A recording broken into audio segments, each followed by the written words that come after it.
Zara ngwini ndinonzi Dorcas Chakoneka.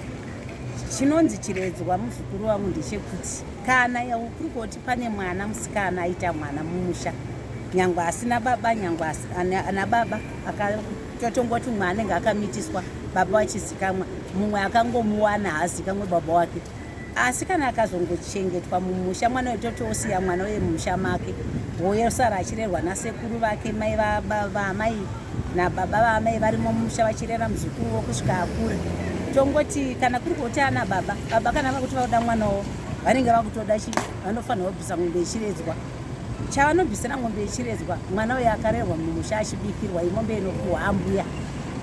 Kana kuriko kuti mwana uyu anhengirikina hazi kamwe kuna baba wake, iye kana akura anobvumirwa futi kuzvibvisira ng'ombe yechiredzwa, kuzvibvisa jambwa pamiri wake kuti zvese zvaanoita zvinenge zvichibuda mune zvakanaka. Saka ndo mombe inonzi yechiredzwa iyoyo. Mombe yechiredzwa ndo kubikirwa kwakaitwa warerwa mumusha musiri mako. Kana warerwa mumusha musiri mako, unofanirwa kutenda chinangwa chene, kutenda kubikirwa kwakaitwa nana ambuya nasekuru uchiraramira mumusha musiri mako. Ndo mombe yacho yendo kuti kana ukasasiya watenda unofa uchitambura, bate chino hapana chinobuda, nenzira yekuti wakakurira mumusha musiri mako. Asi kana uchinge wakwanisa kuti ubvise ng'ombeyo, kana ndibaba wako, kana kuzvibvisira wegani, unenge wazvibvisa jambwa, unotoita upenyu hwako hwakanaka, hapana kana chinhu chinokanganisa upenyu hwako, unenge uri muupenyu hwakanaka uchifambidzanawo nanasekuru vako zvakanaka, hapana chavanogunun'una. Asi vakangogunun'una chete, hapana upenyu hwako kuti ufambe zvakanaka. Saka ng'ombe iyi inokosha kupfuura zvinhu zvese. Ng'ombe yechiredzwa ing'ombe yaambuya kavakabikira, inogona kutendera zvene iri mumusha.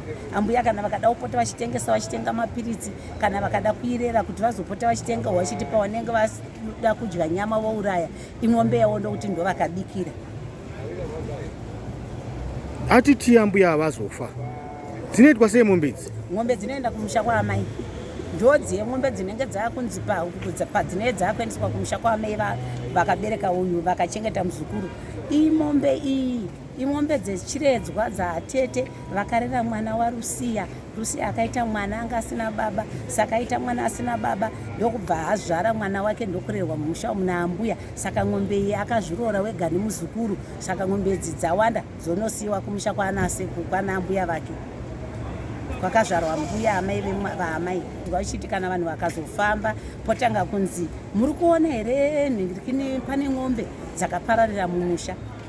Kana kuriko kuti kufamba kwese kunenge kwafamba pane ng'ombe dzakapararira mumusha. Dzinenge dzitori ng'ombe dzakapararira mumusha inyaya yekuti mune makatora ng'ombe yechiredzwa chaambuya muchiitora muchiita yenyimi mumusha mavakarorwa. Mumusha mavakarorwa mufanirwa kusara ng'ombe yechiredzwa yekumwana wavakabikira. Inofanirwa kuenda kumusha kwavo kana vachinge vafa nemidziyo yavo inoenda yeinokodzera kuenda.